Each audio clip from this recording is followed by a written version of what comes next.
নমস্কার প্রিয় দর্শকেরা, আজ আপনাদের সাথে শেয়ার করব খুবই সহজ আর খুবই সুস্বাদু একটি রেসিপিটি হলো কাতল মাছের তেল দিয়ে আলু ভাজা। এই রেসিপিটা তৈরি করতে কি কি লাগছে দেখার জন্য ভিডিওটা শেষ অবধি দেখে নিন। এর জন্য প্রথমে কড়াইতে তেল দিয়ে দেব গরম হওয়ার জন্য। তেল গরম হয়ে গেলেই আগের থেকে কুচি করে কেটে রাখা পেঁয়াজ আর স্বাদ অনুযায়ী চিড়ে রাখা কাঁচা লঙ্কা দিয়ে নেড়ে চেড়ে লাল লাল করে ভেজে নেব। ভেজে তার মধ্যে দিয়ে দেব আগের থেকে কেটে রাখা আলুগুলি দিয়ে একটু নেড়ে চেড়ে এর মধ্যে দিয়ে দেব স্বাদ অনুযায়ী লবণ আর হলুদ দিয়ে ভালোভাবে নেড়ে চেড়ে ভেজে নেব।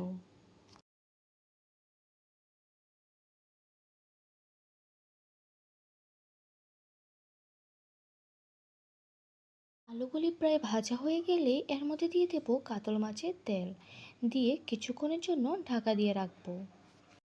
2 থেকে 3 মিনিট পর ঢাকনাটা তুলে ভালোভাবে নেড়ে চেড়ে ভেজে নেব।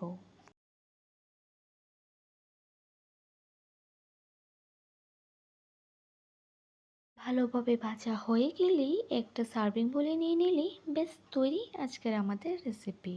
খুবই সহজ আর খুবই সুস্বাদু এই রেসিপিটি আশা করি সকলেরই খুব পছন্দ হবে।